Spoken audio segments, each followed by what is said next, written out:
Bonsoir et bienvenue dans cette émission où vous pouvez parler de vous en toute liberté et sans tabou. Dans certaines circonstances, la parole nous manque. Ce n'est pas toujours faute de mots, c'est parfois aussi faute d'oreilles attentives. Car comme le dit Nietzsche dans le Gai Savoir, nous cherchons peut-être des oreilles autant que des mots. Et je tenais à vous remercier d'être ce chant d'oreilles attentive, bienveillante et fidèle à ce rendez-vous depuis des années. Merci à vous tous d'être là. La ligne est ouverte une fois de plus, comme tous les soirs, de 23h à 1h au 39 21. Vous y serez chaleureusement accueillis par Assiba et Julie sous le regard bienveillant de Philippe Chartier qui réalise cette émission. Et vous pouvez également y participer par courriel sur le site europe1.fr ou par SMS au 7 39 21 en commençant vos messages par le mot nuit. Pour intervenir dans l'émission, appelez le 39 21, 34 centimes la minute. Bonsoir Laurence. Oui, bonsoir. Bonsoir. Bonsoir Caroline.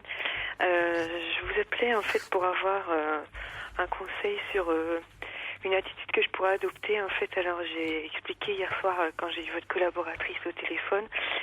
Mardi soir, j'ai reçu un SMS de mon ancien ami qui me prévenait en fait qu'il allait mettre fin à ses jours. Et donc, comme j'habite loin on a un peu plus de 400 km d'écart. Oui. La seule solution que j'ai trouvée, j'étais quand même un peu paniquée et j'ai appelé les pompiers en fait. Oui. Pour qu'ils interviennent chez lui. Et puis après, je suis restée toute la soirée dans l'attente, j'ai pas eu de nouvelles. Le lendemain non plus, sa ligne était toujours soit occupée, soit son fixe était occupé ou son portable ne répondait pas. Et puis le soir, quand je suis rentrée du travail, j'ai contacté les hôpitaux de sa région, en fait, et comme ça, j'ai réussi à savoir qu'il était hospitalisé et qu'il était en fait en réanimation. Oui, donc c'était bien réel. Oui, donc c'était bien réel déjà, et puis c'était sérieux puisque alors aujourd'hui j'ai eu de ses nouvelles et donc apparemment il va mieux. Il est toujours sous assistance respiratoire, mais il est sorti d'affaire. Maintenant, la question que je me pose, c'est l'attitude à avoir maintenant, en fait, parce que ça fait quelques mois que on a rompu. C'était des circonstances qui étaient quand même difficiles. Oui. Et puis, donc, par exemple, depuis environ 3 4 semaines, on avait un petit peu repris contact. Et moi, j'avais senti qu'il n'était pas bien. En même temps, je voulais pas non plus trop lui répondre, ou je restais quand même assez distante parce que je voulais pas qu'il se rapproche de trop en fait. Et puis là sur son texto il me disait je m'en vais, je t'aime, voilà. Donc et puis alors ce qui s'est passé c'est que j'ai eu une liaison avec lui pendant 2 ans et demi. Oui. Et au fait j'étais sa maîtresse en fait, il menait une double vie en fait. C'est-à-dire qu'il était marié? Il était en couple en avec... concubinage, voilà, d'accord, il était en couple. Oui. Oui. Et puis, petit à petit... Mais bon, j'avais quand même, pratiquement, depuis le début, été au courant. Donc, mais au fur et à mesure que le temps passait, on s'était quand même vraiment rapprochés. Il passait de plus en plus de temps avec moi. Et petit à petit, je me suis quand même rendu compte qu'il mentait quand même d'un côté et de l'autre, quoi. C'était un petit peu son mode de fonctionnement. Et puis, de fil en aiguille, je pense qu'il a senti un petit peu d'un côté chez lui, ça se refermait un petit, les filets se resserraient un petit peu. Il pouvait plus continuer à mentir parce que ça devenait trop évident.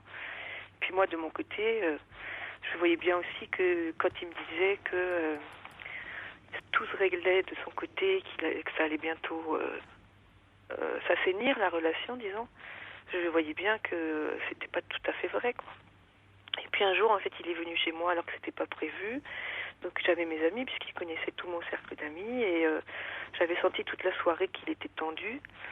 Et en fait, après, quand tout le monde est parti, moi j'étais montée me coucher et il avait tout cassé dans ma maison, en fait. Moi, j'avais dû sortir, appeler la police et tout ça, en fait.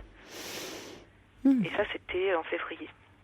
Et donc, évidemment, c'est ce qui avait mis fin à notre relation puisque Mais qu'est-ce qu'il lui avait pris là? Il a expliqué après, il a pu parler de son geste. Oui, alors en fait, quand j'étais montée dans ma chambre, j'avais pas pu discuter avant, pas vraiment. Alors c'était vraiment tendu. Il me disait Oui. Voilà, on va s'arrêter là. Et je lui avais dit très bien, parce que je me disais à ce moment-là, il n'y a pas d'issue de toute façon, puisqu'il n'arrive pas à prendre une décision, et on peut pas vivre comme ça éternellement. Oui. Donc je lui avais dit d'accord. D'accord, très bien. Vous le pressiez un petit peu, vous le pressiez à prendre une décision, c'est ça? Un petit peu sur la fin, franchement. Oui. Je trouve que j'avais été patiente, mais en même temps, je sentais que ça arrivait à une issue. Non, mais ça peut se comprendre. Ça faisait 2 ans et demi. Voilà, de votre point de vue, on peut comprendre que vous aviez envie, vous, que cette situation évolue. Voilà, donc vous vouliez qu'il vous dise oui ou non, est-ce qu'il s'engageait dans cette relation, mais qu'il ne soit pas comme ça entre deux femmes, voilà, tout à fait. deux hommes. Moi, j'ai quand même des enfants qui sont pas très vieux, et puis donc je voulais pouvoir, j'avais pas envie de me cacher non plus tout le temps vis-à-vis d'eux, parce que c'était délicat de leur expliquer je voyais pas bien comment leur expliquer la situation, quoi. Donc oui, pour moi, j'avais besoin que ça s'apaise, que ça s'éclaircisse d'une façon ou d'une autre, de toute façon. Donc il sentait quand même, et puis alors je sais pas s'il a pris peur ou quoi. Bon, c'est vrai que, je sais pas. Bon, en tout cas, ce soir-là, il a vraiment, comme on dit, pété les plombs. Ah oui. Voilà, et moi j'avais tout cassé, oui, ça l'a rendu extrêmement violent, là. Mais c'était d'une violence inouïe, parce qu'il n'y avait plus rien dans... En fait, moi, quand je suis descendue, au début, j'ai entendu juste un bruit de vaisselle, et je lui ai demandé, mais qu'est-ce que tu fais? Alors là, il a crié, et il m'a poussée, loin dans la maison, et là, j'ai vu son regard, en fait, c'était un regard... Donc moi je suis vite sortie en fait de la maison. Oui, vous avez bien fait. Il s'est senti acculé à un moment, il ne savait plus. Oui, vous avez bien fait de sortir. Il aurait pu peut-être, vous avez senti qu'il aurait pu s'en prendre à vous. Mieux valait qu'il s'en prenne à la vaisselle et aux meubles. Voilà. Oui, mais c'est intéressant parce que on peut faire un parallèle avec ce qui se passe aujourd'hui, c'est-à-dire qu'à un moment, comme si c'était quelqu'un qui peut-être ne sait pas, n'a pas les mots pour dire, qui passe à l'acte. Oui.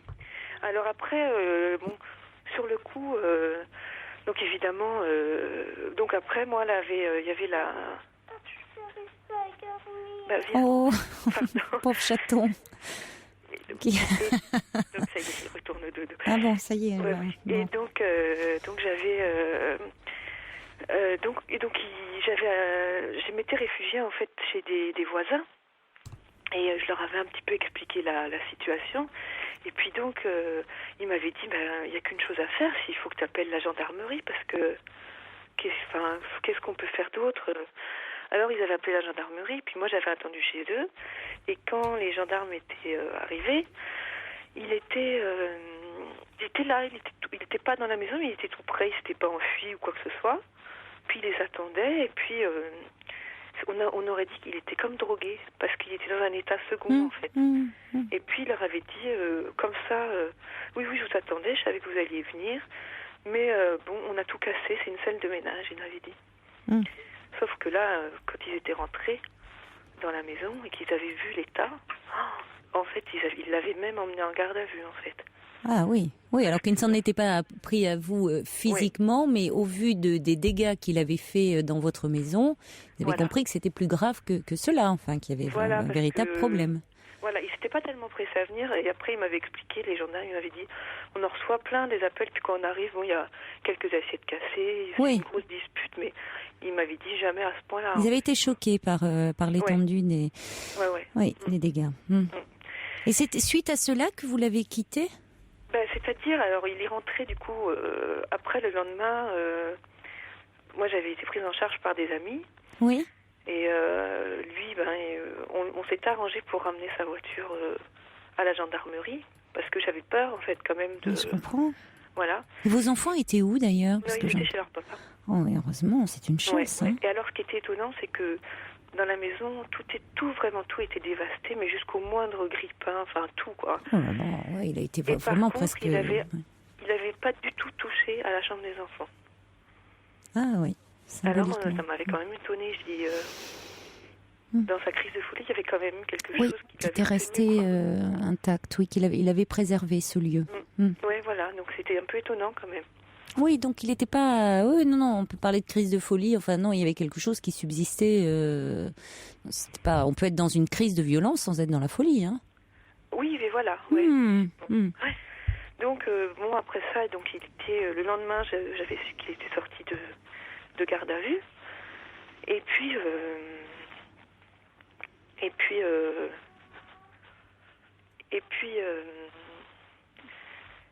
Donc moi, tout le monde me disait, bon, surtout tu lui parles plus, rien, enfin évidemment, quoi, c'est comme ça. Oui. Et puis il était, donc quelques jours après, moi j'étais hébergée chez un ami, et puis il avait appelé cet ami pour avoir de mes nouvelles. Donc ils avaient parlé un petit peu, il lui avait dit, mais enfin tu te rends compte dans quel état, enfin ce que tu as fait, dans quel état. Il dit oui, mais non, il se rendait pas compte en fait. Il minimisait. Après, il se rendait compte, il n'avait pas l'image de la maison telle qu'elle était en fait, quoi. Et puis après, quelques jours après, bon, j'avais quand même cédé à lui répondre au téléphone. Et puis il pleurait, moi il demandait pardon et tout ça. Et puis il me disait, je veux réparer, qu'est-ce que je peux faire? Et puis moi j'étais prise un petit peu à la gorge parce que, évidemment, ce n'était pas couvert par aucune assurance. Parce que j'avais contacté mon assurance et il m'avait dit, non, parce que c'est quelqu'un que vous connaissez, qui était chez vous, donc il n'y a pas d'assurance possible en fait, quoi. Alors, donc il s'était proposé, je lui avais dit, moi, comment je peux... Les enfants ne peuvent pas revenir dans la maison tant qu'elle est comme ça. Alors il s'était proposé de revenir pour mettre de l'ordre et pour réparer des choses. Et il avait trouvé un petit peu d'argent pour racheter des choses, en fait, quoi. Alors je l'avais laissé quelques jours dans ma maison, sans que moi j'y sois. Et c'est vrai que quand j'étais revenue, vraiment... il avait fait beaucoup de travail, il l'avait remis en place. Mais quand on était rentré dans la maison, quand même qu'il avait constaté les dégâts, là, il était devenu blême et il avait une des suées, quoi. Quand il s'était rendu compte. Oui, là, il avait mesuré l'étendue de son passage à l'acte, l'ampleur, voilà. L'ampleur du chaos. Hein, voilà. du désordre intérieur dans lequel il était. Mais est-ce que vous avez maintenu une relation? Alors, ça c'était tout de suite après. Et ensuite, non, moi j'ai plus voulu maintenir de relation parce que j'avais besoin de me protéger. Vous deviez avoir peur, j'imagine. Pardon ? Il devait vous faire peur, cet homme. Ouais, alors il m'avait demandé, il me dit, mais je te fais pas peur. Et je dis, si, quoi. Oui, si, parce que je sais pas quelle. Je lui dis, en fait, j'aurais trop peur de si je dis quelque chose qui te déplaît ou que Oui, pourquoi un tel emportement, bien sûr. Voilà. C'était complètement irrationnel en plus. Oui. Donc ça l'avait choqué que je puisse avoir peur de lui. Disons que ça l'avait mis un petit peu face aux choses, quoi. Oui. Et alors j'ai essayé quand même d'être brève. Alors ça c'était. Voilà, pour qu'on en vienne. Voilà, puisque votre question aujourd'hui, c'est par rapport à ce passage à l'acte, où il vous appelle en disant qu'il veut mettre fin à ses jours et où réellement il est en réanimation aujourd'hui. Vous vous demandez si vous devez maintenir un lien avec lui. Donc vous nous expliquez quelle était la nature de votre relation. Voilà, et donc vous n'aviez plus de contact avec lui depuis plusieurs mois, si je comprends bien. Alors, on en a eu très peu. Après, il était revenu entre-temps une fois me rapporter la porte d'un meuble qu'il avait fait réparer. Et ça, c'était à nouveau mal passé parce qu'il pensait que j'allais quand même le garder. Oui. Et je lui avais dit non, tu dois... En plus, je devais avoir les enfants et tout ça. Je lui avais dit non, tu dois partir et tout. Alors, du coup, il avait été très fâché. Oui. Et tout le long du chemin, il m'avait laissé des messages insultants, en fait. Ah, oui. Et puis après, il m'avait appelé pour s'excuser.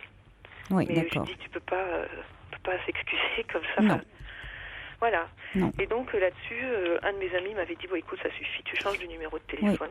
Oui, puis de toute façon, tu peux pas t'empêcher de lui répondre, tu peux pas t'empêcher d'écouter les messages. Donc, comme tu changes de numéro, et puis voilà. Oui. Et vous ne l'avez pas fait puisqu'il a pu vous joindre. Alors j'ai changé, et puis une fois en mai, donc bien plus tard, il est venu à nouveau m'apporter un meuble. Mais vraiment par surprise. Oui. Et il a trouvé mon nouveau numéro était sur un petit tableau pour mes enfants, en fait. Et il l'avait pris comme ça, bon.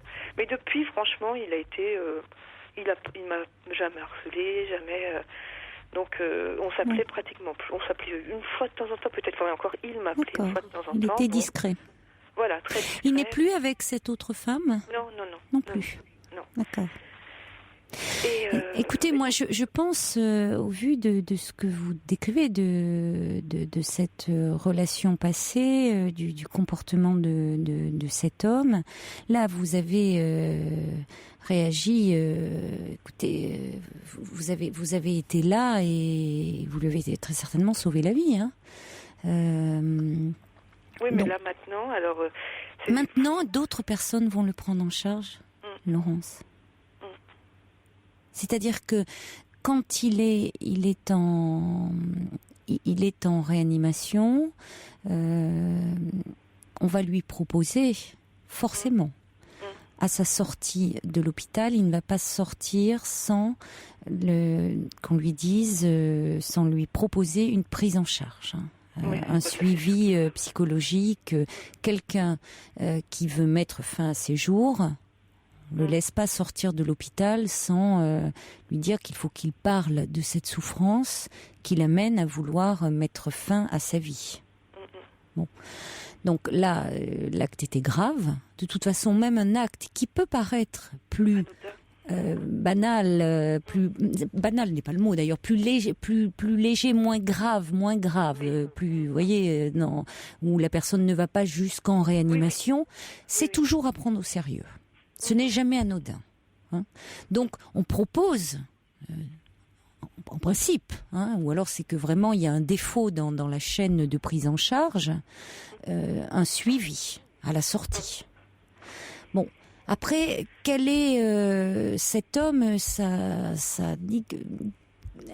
quel est son entourage? C'est-à-dire son entourage, comment va être-il être soutenu par, je ne sais pas, la famille, les amis, et ça en dit long. Alors la famille, je ne sais pas, parce que pour avoir un tel comportement, il y a des choses qui se jouent de son histoire personnelle. C'est-à-dire que vous n'êtes pas, vous, responsable aussi d'un tel désarroi et d'une telle détresse, parce que c'est cela aussi qui pourrait vous faire en sorte que vous voudriez à tout prix l'aider, le soutenir, le réconforter, mais avec le risque de lui donner de faux espoirs. Parce que c'est ça, mais je sais bien. Allô ? Oui, mais c'est ça oui, parce que dans ce que j'entends, vous ne voulez pas reprendre une relation avec cet homme.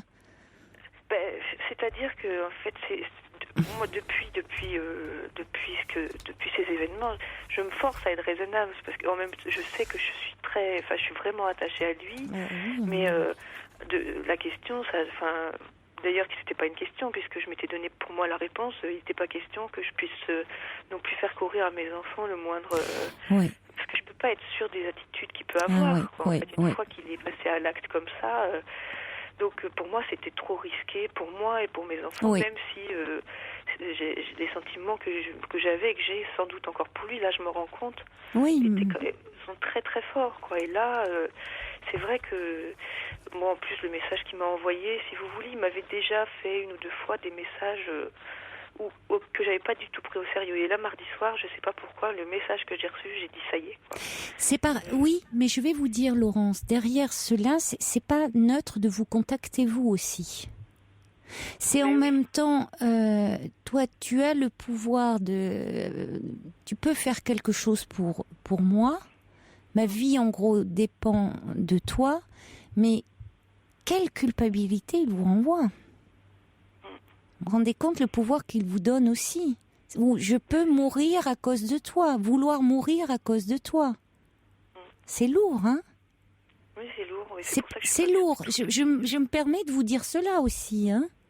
Non, derrière le premier sens qui est où vous avez réagi et bravo pour cela, c'est-à-dire que voyez, vous avez réagi tout de suite là où d'autres auraient pu, et on n'aurait pas pu les blâmer d'ailleurs, dire il y a peut-être du chantage ou qu'est-ce qu'il a, ou non, je rentre pas dans ce jeu-là.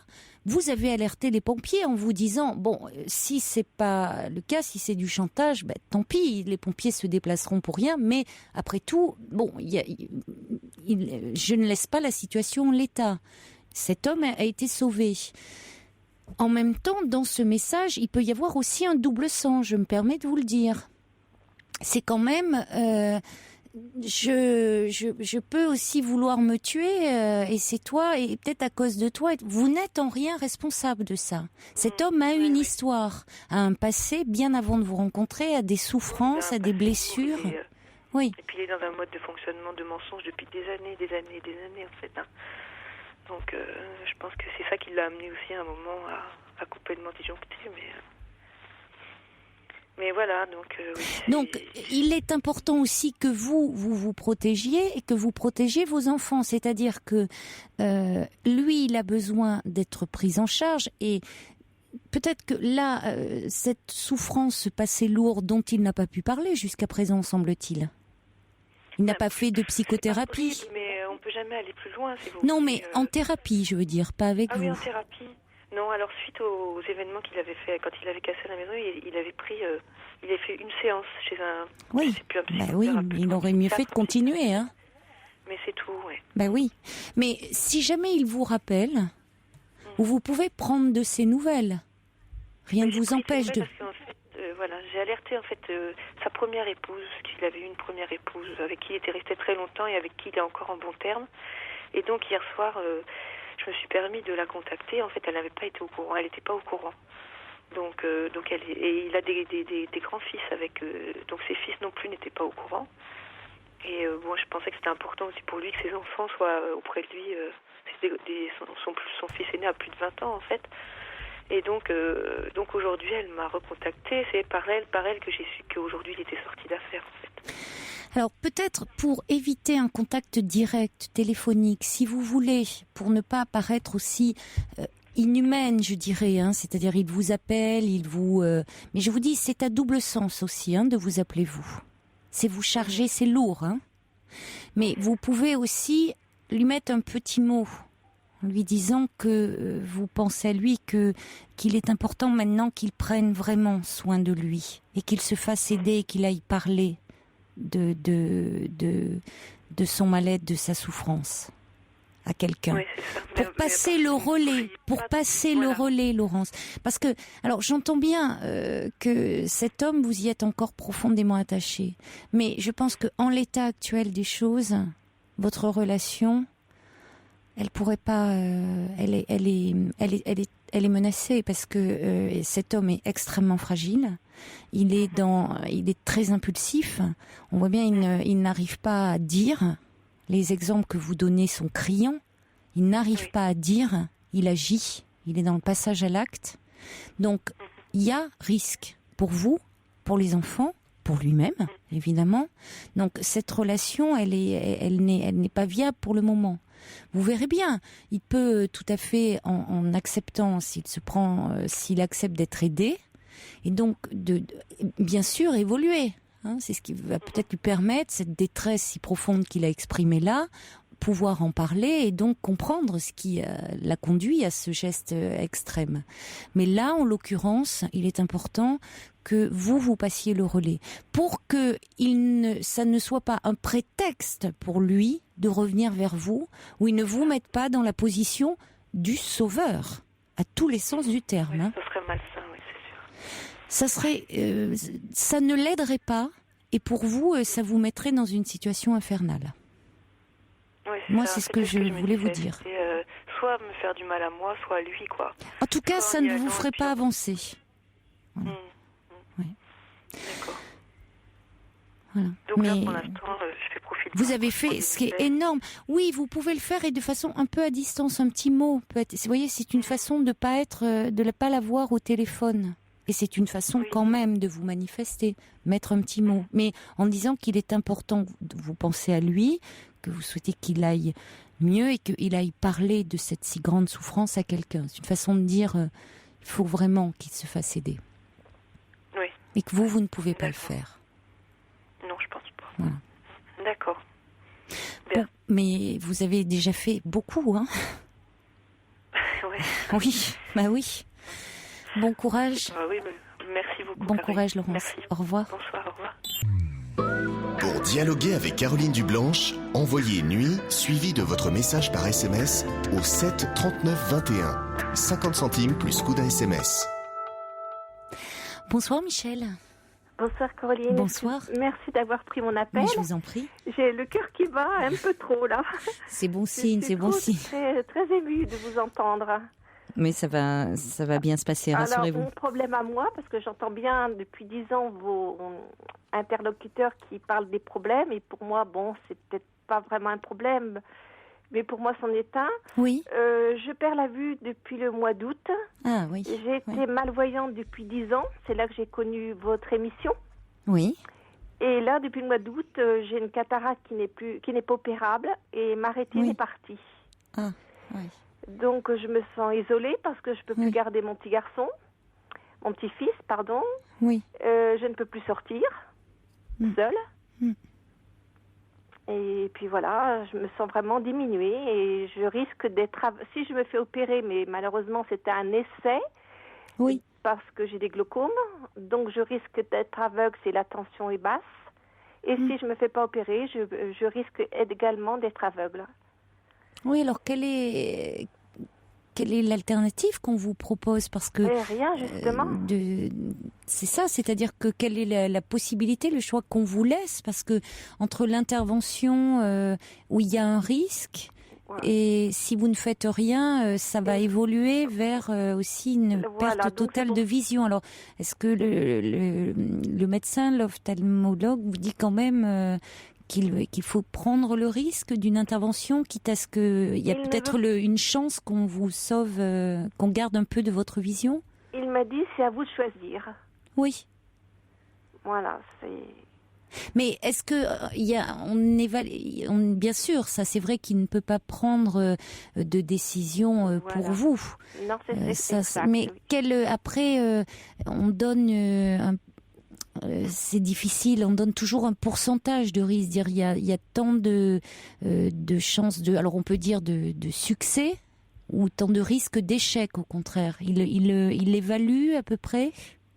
Il a peur de l'échec, c'est pour ça qu'il me laisse libre. Il ne prend pas de décision comme vous avez dit.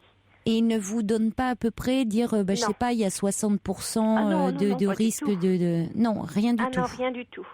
Et bien sûr, j'ai pas vu un seul ophtalmo, j'en ai vu plusieurs, je suis même allée à Paris. Et malheureusement, c'est le même diagnostic. Alors j'ai peur du noir. Le soir, quand je m'endors très tardivement, le matin, je suis réveillée même dans la nuit, j'ai peur d'être dans le noir, quoi. Oui, vous êtes allé à Paris, vous êtes allé au 15-20, j'imagine. Voilà, bien sûr. Vous avez vu les spécialistes. Même un professeur dans Paris, mais je ne sais plus exactement. Voilà. Je n'ai vu plusieurs dans ma vie. Oui, vous avez pris plusieurs avis, j'imagine. Oui, bien sûr. Et à chaque fois, tous les avis des spécialistes se recoupent. Tout à fait. Oui. Oui, c'est compliqué d'être renvoyé comme ça à vous-même parce que dans ces cas-là, on aime bien avoir, c'est plus rassurant que le médecin vous dise un peu ce qu'il en est. C'est-à-dire, on peut d'autant mieux prendre une décision si on sait un peu où l'on va. Voilà, mais là, c'est pas le cas. C'est-à-dire dire on accepte, il y a 50% de réussite. Bon, une chance sur 2, mais je l'attends, ou je ne l'attends pas. Mais où il y a 60%, mais là, il ne vous donne aucune statistique. Il m'a dit, il y a quelque temps, il m'a dit, on fait un essai, mais c'est risqué, je n'y tiens pas. Donc, vous ne les sentez pas très partants? Non, pas du tout. Pas du tout. Et quand ils vous disent que votre vue va vraiment diminuer au point de perdre la vue, il évalue à combien de... Ça va être... C'est progressif, c'est très évolutif. Pour Noël ou pour le mois de janvier, je peux être dans le noir. Ah oui, oui. Depuis le mois d'août, c'était très, très... Sinon, je vous dis, depuis 10 ans... J'avais des périphéries, j'avais encore des couleurs, tandis que là, c'est le brouillard très épais. Oui, oui. Vous vivez seul? Malheureusement, oui. Oui. Comment vous faites pour vous organiser dans votre quotidien? J'essaie. D'abord, j'ai de la chance d'avoir des aides ménagères, parce que j'ai des aides, heureusement. Oui, oui. Mais sinon, je m'ennuie beaucoup. J'écoute bien la radio, mais je fais un petit peu de ménage, je fais un petit peu de cuisine, mais enfin... Le pire, c'est de ne pas sortir. Oui, de ne pas pouvoir sortir. Voilà, seule, parce que je peux bien sortir avec des aides ménagères, mais ça me plaît pas vraiment. Oui, être accompagné, c'est pas la même chose. Non, pas du tout. Oui, vous aimeriez pouvoir, bien traverser sûr. quand je veux, où je veux, et non pas me diriger. Bon, c'est très gentil, mais disons que j'étais habituée à... Oui, bah bien sûr, vous aviez votre autonomie. Voilà. Donc cette perte d'autonomie est très... c'est affreux. Ah ben oui, bien Surtout sûr. en 4 mois, ça a été... Et oui, c'est très brutal. Voilà. C'est très brutal de perdre son autonomie de cette façon-là. Surtout que j'avais la chance de garder mon petit-fils. Quel âge a-t-il ? 6 ans. 6 ans. Donc il était habitué à mon handicap, puisque... Mhm. Et puis maintenant, Oui, il est encore trop petit pour que vous puissiez sortir avec lui. Oh, quelquefois, là, Donc, avant le mois d'août, s'il me sortait. Mais là, là où je suis trop dans le brouillard, je ne vois plus les Il va ombres pouvoir le dehors. faire dans quelque temps. Pardon ? Il va pouvoir le faire dans quelque temps. Ah ben maintenant, il me dit, oh mamie, tu vois plus clair, je viens plus chez toi. Mais est-ce qu'il sent pas votre peur aussi ? Je ne sais pas, j'essaie d'être gaie, de ne pas en parler, bien sûr, mais comme je vous perçois quelques objets à quelques millimètres, alors ça l'énerve. Et il dit, oh, je viens plus chez toi, tu vois plus clair. Voilà. Il faudrait en parler avec lui de ça, dire peut-être que c'est-à-dire que comment vous vous occupiez avec lui, c'est ça, est-ce que on jouait beaucoup. Ah, voilà. Oui. Depuis l'âge de 2 ans, à quoi vous jouiez avec lui? Avec des petites voitures. Oui. Voilà, un circuit ou du coloriage ou. Oui. Et oui, donc tout ça, évidemment. Sa maman est beaucoup sur Internet, son papa également. Oui. Donc voilà, je jouais énormément. Voilà. Et aujourd'hui, évidemment, vous pouvez pas tout ce qui est coloriage, mais il pourrait quand même. Ça ne l'empêche pas lui de colorier quand il peut faire toujours ses dessins quand il est chez vous. Vous pouvez faire appel à votre mémoire, raconter des histoires, même si vous ne pouvez pas les lui lire, mais raconter des histoires. Oui, mais il me dit maintenant, regarde mamie, regarde, viens à côté de moi, regarde. Alors quand je lui dis, écoute, tu sais bien, mes yeux sont faibles, je ne dis pas. Alors il dit, oh mamie, je ne viendrai plus chez toi. C'est le même refrain. Oui. Alors il est peut-être un peu anxieux. C'est peut-être une façon. Il n'est pas content. Oui, il est peut-être un peu par ce côté pas content. Il a peut-être du mal à... Est-ce qu'il comprend vraiment la situation? Oui, parce qu'il me dit qu'il voudrait m'acheter des yeux. Ah, alors je trouve ça très beau. Vous voyez. Ces paroles m'ont énormément ému. Eh oui. Je t'achèterai des yeux, ne t'inquiète pas, mamie. Oui, c'est peut-être que finalement, il est derrière ce côté pas content, cette colère. Il est peut-être un peu triste, un peu malheureux, et voyez, donc il exprime tous ses sentiments de façon mêlée, comme ça. Voilà, parce qu'une fois, je sais pas, ça fait peut-être 15 jours, je me perds un petit peu dans les jours. Eh bien, j'avais mis la bouteille, sa petite bouteille, donc je me suis rappelé que la bouteille était à la bonne place. Et puis je l'ai prise machinalement.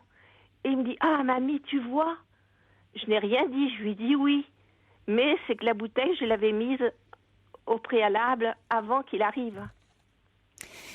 Oui, alors je pense que il a lui aussi besoin de s'habituer à ça, à cette découverte, et je pense que derrière ça, il y a de l'anxiété chez lui, comme chez vous, évidemment. Et vous voyez, il y a ce côté, quand il vous dit « j'aimerais t'acheter de nouveaux yeux ». Ah, c'est très beau, oui. Ben oui, c'est très beau. Oui. Et pour le moment, pour vous, c'est déjà très dur de devoir faire face à cette nouvelle situation qui est brutale, en plus. Oui, très brutale. Qui est très brutale, comme ça, perdre la vue. Bon, mais vous allez, vous savez, on a en nous des capacités d'adaptation extraordinaires. Alors bien sûr que c'est facile d'en parler tant qu'on n'est pas touché et concerné. Mais pour le moment, vous voyez évidemment tout ce qui fait que vous êtes diminué. Parce que vous avez été, c'est pas comme quelqu'un qui est aveugle de naissance et qui n'a jamais vu. Voilà. Donc qui a fait sans ce sens-là. Vous avez été habitué, votre cerveau est habitué à fonctionner avec ce sens, avec la vision. Tout à fait, oui. Donc là, privé de la vision, c'est extrêmement dur, extrêmement angoissant pour vous. Mais votre cerveau lui-même va s'adapter au fait. Enfin, vous allez vous adapter, vous, et vous allez développer d'autres sens. Sincèrement, Caroline, j'ai très peur du noir. Mais je comprends. Mais qui n'en aurait pas peur ? Qui n'en aurait pas peur dans ces conditions-là ? Ça se comprend tout à fait.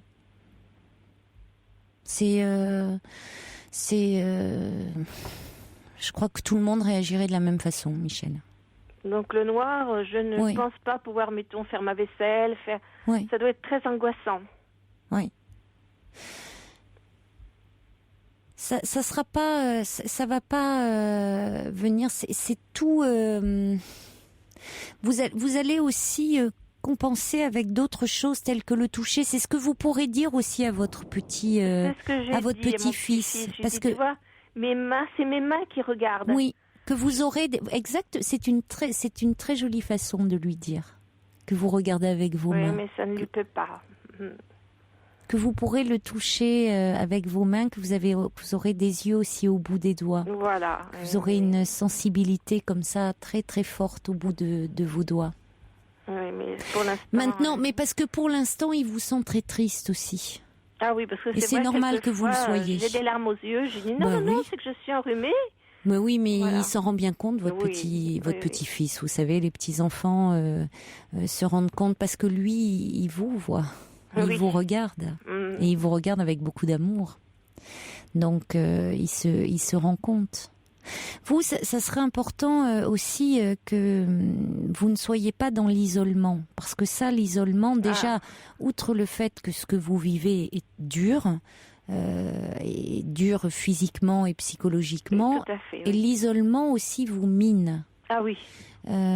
Donc j'entends que vous aimiez sortir, vous êtes quelqu'un d'autonome, donc il faudrait que vous puissiez comment dire, ne pas perdre cette autonomie. Alors, je ne sais pas comment, de quelle façon. Est-ce que vous pourriez, ne serait-ce que, je ne sais pas, est-ce qu'il y aurait possibilité d'avoir un chien guide, d'avoir quelque chose qui... Je n'ai pas assez de santé, j'ai des problèmes aux rotules.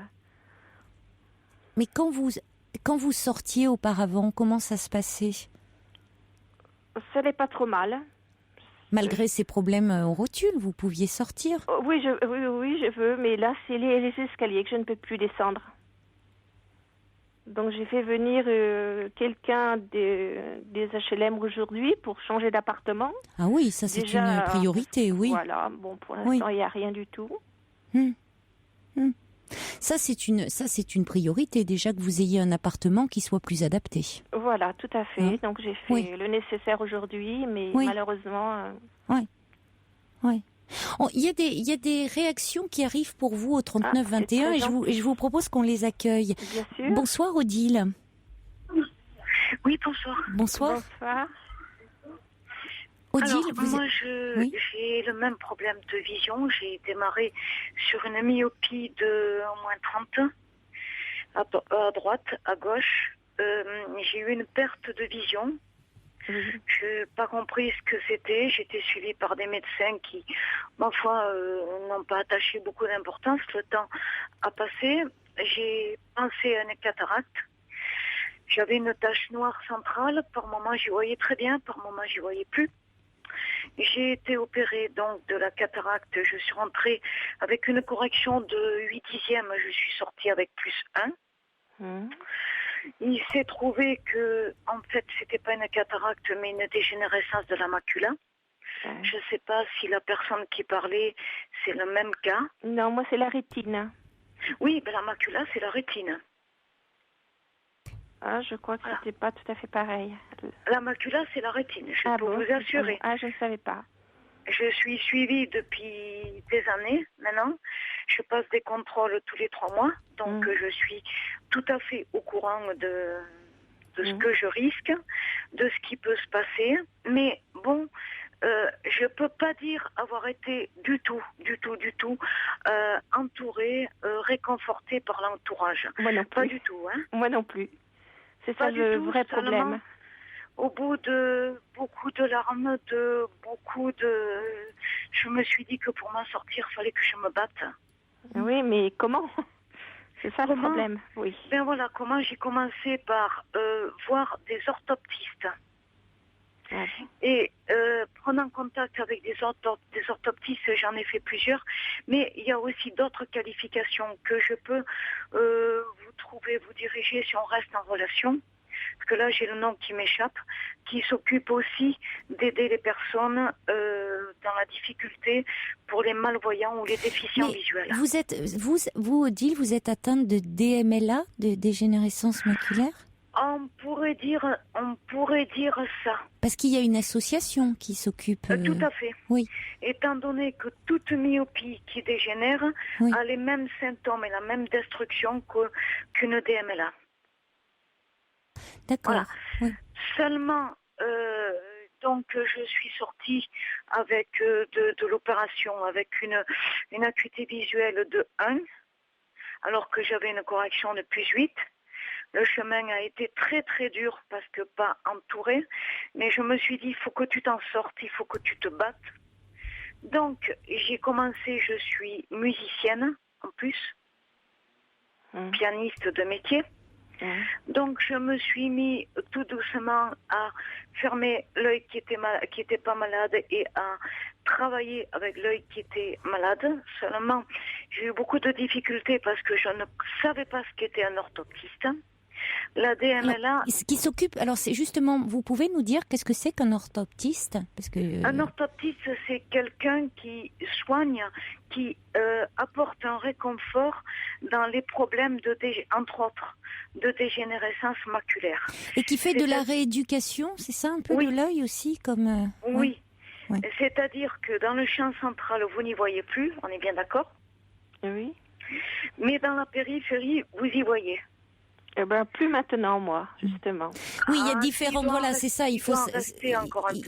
C'est-à-dire que c'est difficile. On peut pas faire de diagnostic comme ça. Chacun a... ça peut être hôpitaux. Ça peut être très différent. Il y a des cliniques. Mais ce que vous avez est peut-être très différent de ce qu'a Michel, c'est ce que je voulais dire, Odile. Enfin, c'est important de savoir que bon, il y a peut-être des possibilités. En tout cas, la DMLA, ce que je voulais dire, c'est que il y a l'association est au centre intercommunal, l'hôpital intercommunal de Créteil, au service ophtalmologie. Je connais très bien. Et ça peut aider certaines personnes qui en souffrent. Mais on pourra vous mettre en contact hors antenne si vous le souhaitez. Mais apparemment, Michel semble dire qu'elle a ce dont elle souffre est différent de ce que vous avez. De toute façon, une DMLA, normalement, on en perd la vue. Maintenant, je ne sais si elle a eu un traitement. Moi, non, justement, il n'y a pas de traitement. Il n'y a pas de traitement. Non. Et pour la DMLA, si. On traite avec le Lucentis. J'y suis passée, moi j'ai eu des piqûres dans les yeux. Oui, mais là, moi non. Malheureusement... Oui, chaque cas est différent. Chaque cas est différent. Merci beaucoup en tout cas, Odile, parce qu'on sent que bon, vous avez pris le problème à bras le corps et que vous faites en sorte de vous battre du mieux que vous le pouvez. Merci beaucoup d'être intervenu. Pardon. On va accueillir maintenant, et bon courage à vous. On va accueillir Simone. Bonsoir Simone. Bonsoir. Bonsoir. Voilà, bon, j'ai moi-même perdu la vue dans un accident qui est très grave, et j'ai perdu la vue, ça a été foudroyant. Oui. Et bon, je ne connais pas l'histoire de la dame qui peut-être très bien ne peut pas perdre espoir. On peut encore peut-être la soigner. Non, malheureusement. On ne peut pas vous soigner. Non. Mais je peux vous dire, ne vous découragez pas. Parce qu'écoutez-moi, à l'heure actuelle, on a quand même du matériel qui...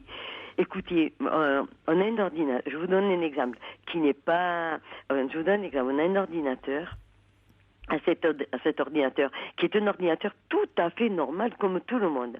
Et nous avons deux petites baffles, c'est des synthèses vocales qui lisent ce qu'il y a à l'écran. Et bien nous jouons tous les soirs, jusqu'à pas d'heure, à des tas de jeux qu'ils nous ont mis, c'est-à-dire qui nous ont mis en plus, quoi. Parce que nous avons le jeu, nous pouvons envoyer des mails, nous pouvons en recevoir.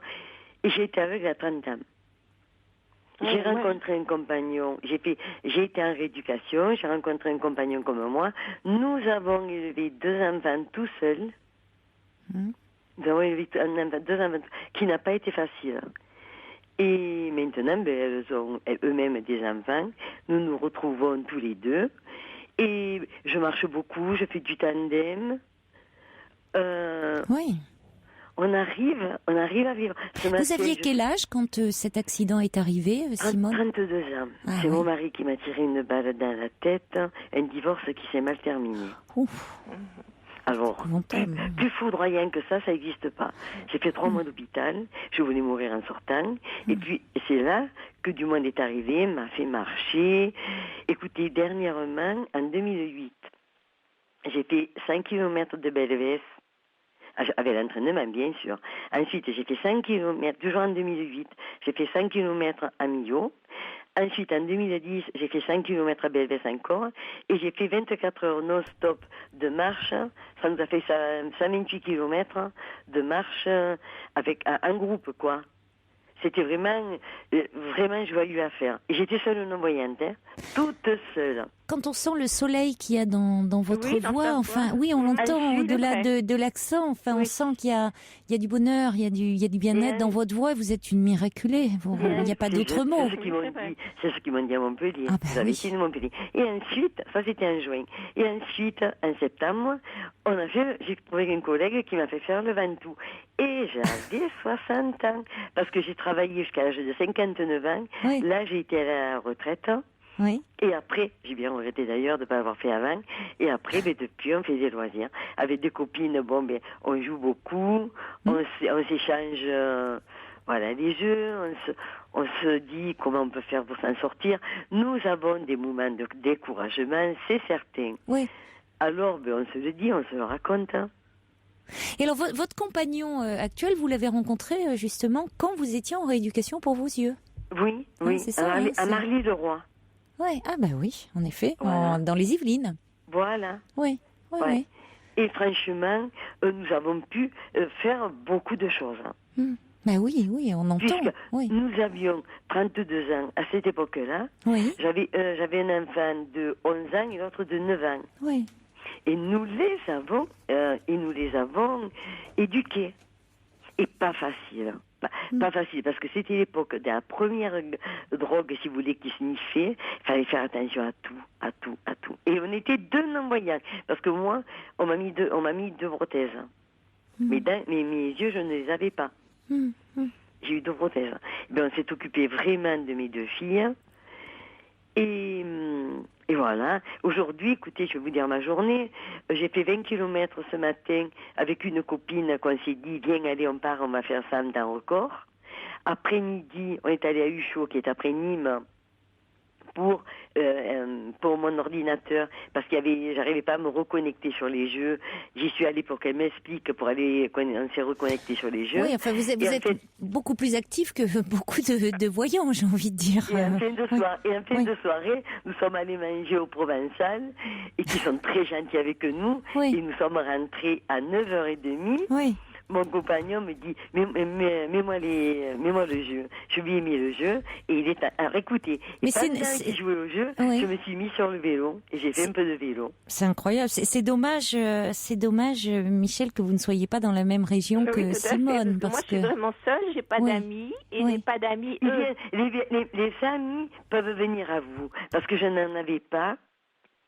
Et c'est d'une chose à l'autre que on a mis d'abord des affiches, qu'on cherchait des guides pour des tandems. Et selon votre caractère, le guide du tandem, vous le gardez. Si vous êtes gai, si vous rigolez, si vous prenez tout à la rigolade, mais le guide, il reste avec vous. Pour le moment, c'est un petit peu dur, mais il y a quelqu'un qui dit qu'il existe des jeux adaptés en gros caractère ou en braille pour jouer avec votre petit-fils, déjà. Ah puis, oui, voilà. Oui. Et puis peut-être qu'avec vos enfants, il faut voir aussi un peu comment ils peuvent vous entourer. Parler aussi à leurs petits garçons pour expliquer que leur mamie, c'est pas parce qu'elle perd la vue qu'elle est diminuée. C'est important aussi d'expliquer aux petits garçons qui prennent le relais. Il y a des triplés, ils m'adorent. Mais bien sûr. Je suis allée les garder samedi, ils m'ont gardé. Dès qu'un disait une blague, il s'arrêtait, l'autre arrivait pour m'en dire une autre. Et tu la comprends bien, mamie? Mais j'ai dit bien sûr que je la comprends ta blague. Ça, oui, mais on sent que vous ne manquez pas d'humour. Mais merci beaucoup pour ce témoignage, Simone. Peut-être que hors antenne, on peut vous mettre en relation avec Michel, parce que pour remonter le moral, oui, ça serait formidable. Ce que je voudrais dire avant pour conclure, c'est Michel, ce que je voudrais vous dire, c'est déjà, il faudrait vous arranger pour pouvoir changer de logement, être dans un lieu où vous vous sentez mieux, où vous pouvez pouvoir marcher, peut-être avoir un chien aussi pour pouvoir vous déplacer et un peu rompre cet isolement et voir après comment vous pouvez vous organiser pour ne pas être isolé, parce que c'est ce que dit Simone, c'est-à-dire qu'il faut que vous puissiez sortir, parce que ça va aussi vous miner le moral. Bon courage à vous, et puis donnez-nous de vos nouvelles peut-être dans quelques temps. Oui, ça sera avec plaisir. Beaucoup. Ne raccrochez pas, on va vous mettre en relation avec Simone hors antenne, et peut-être Odile si elle le souhaite aussi. D'accord. Bon courage. Merci beaucoup, au revoir. Caroline. Bonsoir.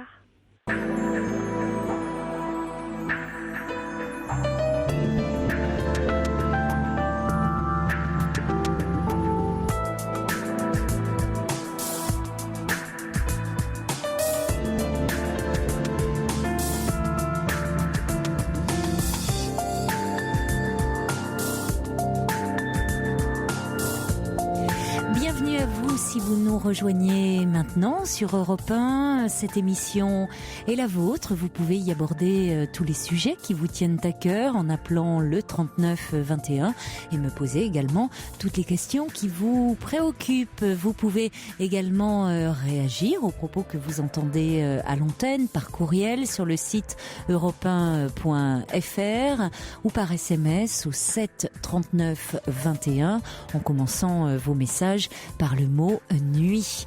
Petite hirondelle, dit le dernier témoignage de Simone, donne la pêche. Quelle force de vie extraordinaire. Il y a Sergio aussi qui dit que nos petits soucis paraissent dérisoires par rapport à ce qu'elles viennent de traverser. Bravo et courage à elles. Et on va changer complètement de sujet maintenant. Et attention à vous. Ah oui, parce qu'il y a quelqu'un qui me dit l'histoire de Michel et Simone rappelle Saint-Exupéry qui a, et j'ai pas la suite parce que vos textos sont limités à 160 caractères. Alors après, j'ai pas la suite de vos messages, hein, je vous le dis, parce que après vous disputez parce que je les lis pas, mais il y en a qui sont incomplets. On va accueillir maintenant Rosemarie. Bonsoir. Oui, bonsoir. Bonsoir Rosemarie. Oui, bonsoir Caroline. Oui, je vous appelle parce que je ne sais pas par quoi commencer. Alors, vous voulez me parler de votre fils qui a 31 ans ? Oui, et qui n'a pas du tout confiance en lui. Je ne sais pas comment vous expliquer ça. C'est-à-dire, il a pas du tout confiance en lui. Pour moi, on dirait qu'il répète les mêmes choses que son papa. Au niveau, par exemple, du travail, au niveau de la recherche d'emploi et tout ça. Parce que par exemple, déjà, il a envoyé des CV. Il a eu 147 refus. Oui, c'est beaucoup. Et il en avait envoyé combien ? Il avait envoyé, je sais pas, il m'a même pas dit, mais il en avait envoyé beaucoup, mais il a reçu 147. Oui, c'est très décourageant, hein. C'est très décourageant.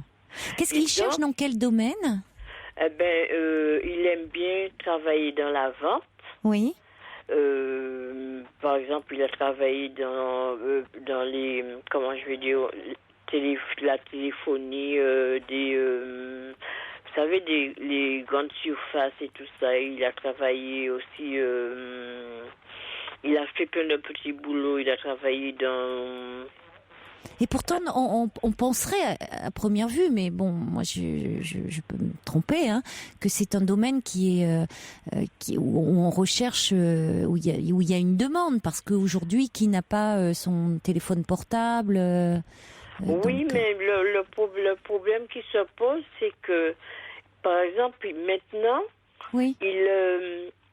Comment je veux dire ça? C'est-à-dire que il va déposer les demandes, oui, mais il a peur de la réponse qu'on va lui donner. Mais il y va quand même. C'est-à-dire, il va déposer les demandes, mais pour lui, c'est même pas la peine qu'il... Il anticipe le refus. Voilà. Oui. C'est même pas la peine qu'il le retéléphone parce qu'on va lui dire non. Ça fait combien de temps qu'il est sans emploi? Mais ça fait quand même près de 2 ans. Hein. Près de 2 ans. Ouais. Oui. Bon.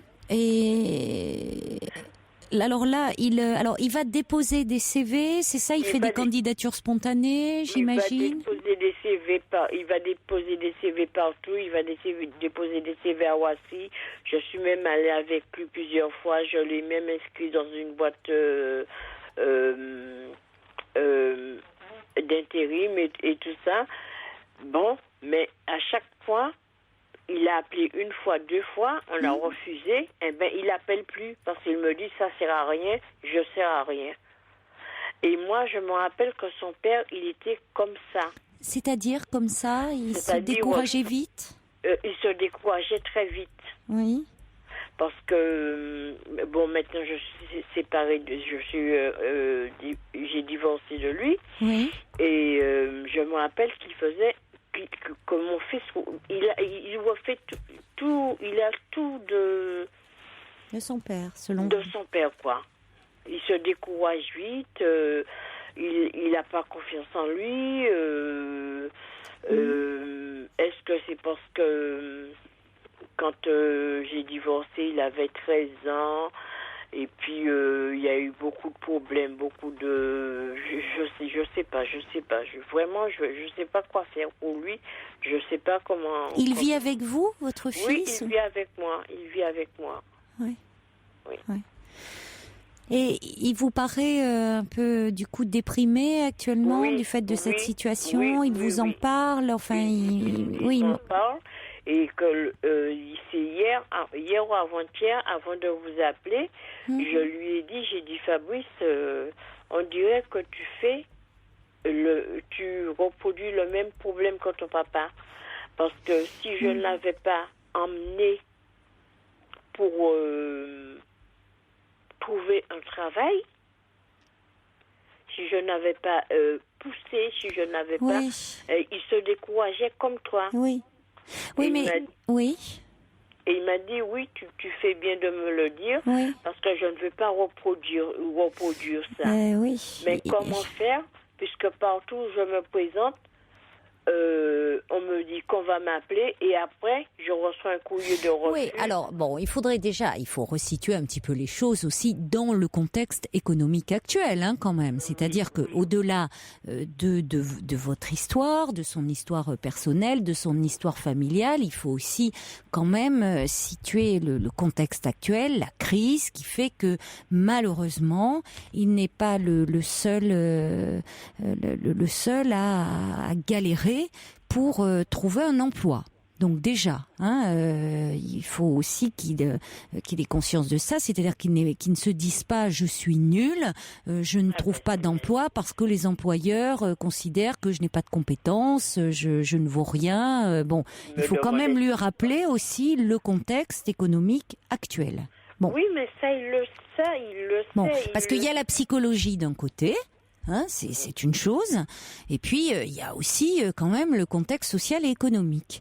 Après, bon, certes, le fait d'avoir eu un père qui lui-même qui manquait de confiance en lui, qui avait peut-être pas une bonne estime de lui-même, qui du coup forcément, s'il avait du mal il a certainement eu du mal à valoriser votre fils. Si lui-même avait une piètre estime de lui, il devait avoir du mal à valoriser son fils. Voilà. Bon, donc ça n'a pas dû aider votre fils. Donc votre fils, on le voit, reste un peu comme un petit garçon qui reste un peu dans votre giron. Et qui attendent de vous un peu de la protection et qui, on voit bien, que vous preniez un peu les choses en main, c'est-à-dire vous avez envie, vous l'encourager, et c'est à double tranchant parce que c'est vrai que du coup, il n'arrive pas, il pense que lui-même, il ne peut pas faire les choses, il n'est pas capable de faire les choses par lui-même. Donc, c'est-à-dire qu'il faudrait qu'il puisse travailler là-dessus parce que il peut évoluer, c'est-à-dire que la confiance en soi, on vient pas au monde comme ça avec une confiance en soi comme ça innée. C'est aussi elle est acquise par nous est transmise par aussi ce que nous donnent nos parents, la façon dont ils vont nous investir, la façon dont eux-mêmes ont une bonne ou mauvaise estime d'eux-mêmes. Donc il y a plusieurs facteurs qui entrent en ligne de compte.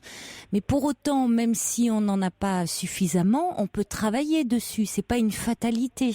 Donc c'est peut-être là-dessus où vous pouvez faire passer ce message à votre fils en disant bon, le contexte économique est difficile. Maintenant, tu es en train déjà peut-être tu doutais de toi, et puis tu es en train là de te replier sur toi, de te déprimer. Peut-être que ça serait pas mal que tu te fasses un petit peu aider pour prendre confiance en toi, pour justement ne pas penser que tu n'as pas de valeur et te présenter, être plus sûr de toi dans les entretiens, parce que ça joue aussi. Même quand il va déposer un CV, peut-être la façon de se présenter, peut jouer. C'est vrai que s'il se présente en se disant de toute façon c'est fichu, ma candidature sera pas retenue, malheureusement sa candidature ne sera pas retenue. Voilà. Ça peut aussi jouer. C'est exactement qu'il revient, il me dit oui, je l'ai déposé, mais bon, je sais déjà la réponse. Oui, voilà, il se présente, mais s'il se présente peut-être en rasant les murs, en se disant ça va pas marcher. Or, en plus, dans la vente, ça veut dire savoir se vendre. Expression terrible. Hein, bon, mais expression terrible, mais en même temps terrible, mais un petit peu nécessaire. Et quand on se présente sur le monde du travail, pour ça, il faut savoir ce que l'on vaut. C'est-à-dire réussir à s'accorder une valeur. Et il faut pouvoir soutenir cette évaluation face à un autre. Donc ça renvoie à l'image que l'on a de soi, et c'est cette image qu'il a de lui-même qu'il faudrait qu'il le travaille, parce que se vendre, ça peut être un cauchemar pour certaines personnes. Hein? Donc c'est une situation compliquée. Et quand vous avez dit de toute façon que il fait des démarches, parce qu'il n'est pas inactif, votre fils, il envoie des CV et qu'il a 147 retours négatifs, oui, c'est très décourageant. C'est très décourageant. Il a 147, j'ai compté avec lui, il a 147 refus. Désolé et à chaque fois, bon, comme il voit que ça me fait mal, ça me machin, donc il les cachait parfois, mais je sentais qu'il y avait quelque chose, je sentais tout de suite qu'il avait reçu une mauvaise réponse, quoi. Et donc mais si vous voulez, votre fils, il faudrait qu'il travaille sur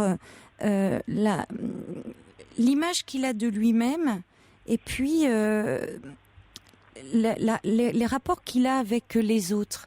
Parce qu'après, pour le moment, c'est le premier pas, c'est trouver un travail, c'est-à-dire postuler, même quand il va déposer son CV, c'est-à-dire de quelle façon est-ce qu'il arrive de façon assurée ou pas, vu la façon dont vous me parlez de votre fils, il doit se présenter de façon très effacée, ce qui déjà n'est pas un atout, parce que dans la vente, il faut se présenter de façon affirmée, un peu, il faut en imposer, hein.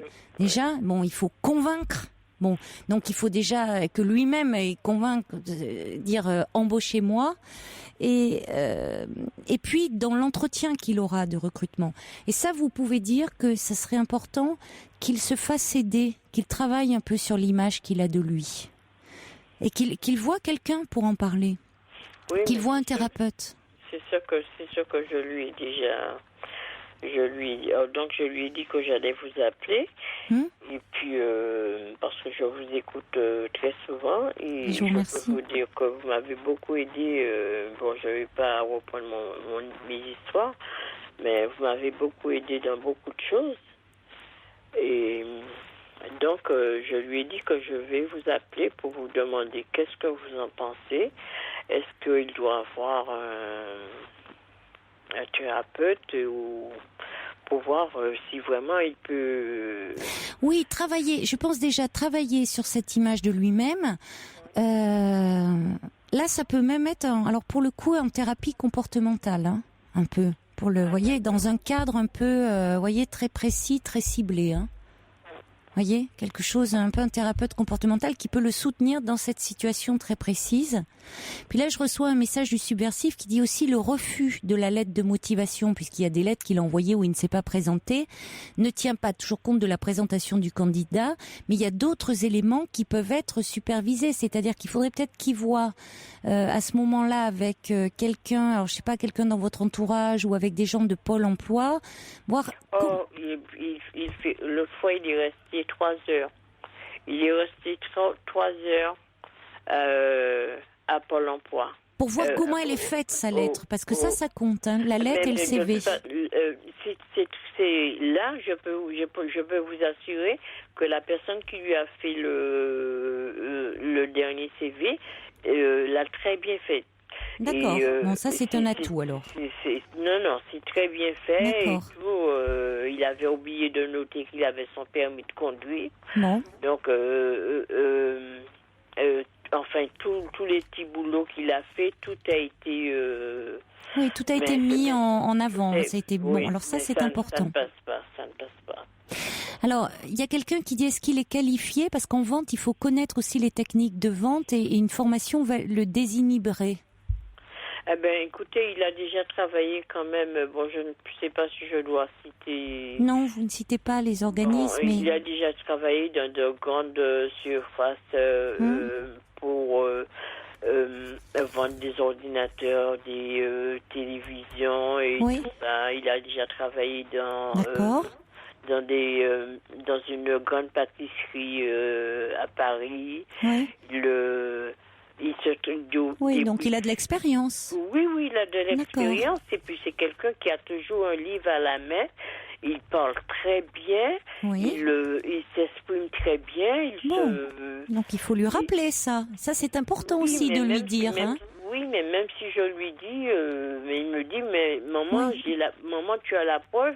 Puisque voilà. Oui, et puis vous êtes sa maman. Donc il dit, bah oui, c'est ma mère elle-même, donc elle n'est pas objective. Peut-être qu'il entendra mieux si ça vient de quelqu'un d'extérieur, qui lui renvoie aussi ses qualités, ses capacités, et puis que lui en prenne conscience, parce qu'il est dans une spirale un peu d'échec où il se démotive. Donc il est vraiment important qu'il aille en parler à un autre qui est extérieur et qui lui permette d'avancer. Ça serait pas mal qu'il ait vraiment des séances bien ciblées sur un objectif. D'accord. Je vous dis, un thérapeute comportemental pourrait être une très bonne chose là. Puis il y a Séverine, pour conclure, qui dit avancer n'est pas simple lors d'un manque de confiance en soi, mais il ne faut rien lâcher parce que les obstacles sont toujours nombreux sur la route comme ça du bonheur et de la réussite. Mais courage à votre fils, dit Séverine. D'accord. Voilà. Ben, bon courage. Bon courage. Et puis, vous pourrez nous rappeler le jour où il aura de bonnes nouvelles. Il n'y a pas de raison que ça s'éclaircisse pas. Eh ben, j'espère. Merci Rosemary de votre confiance. C'est moi qui vous remercie. Au revoir. Au revoir. Bonsoir Karine.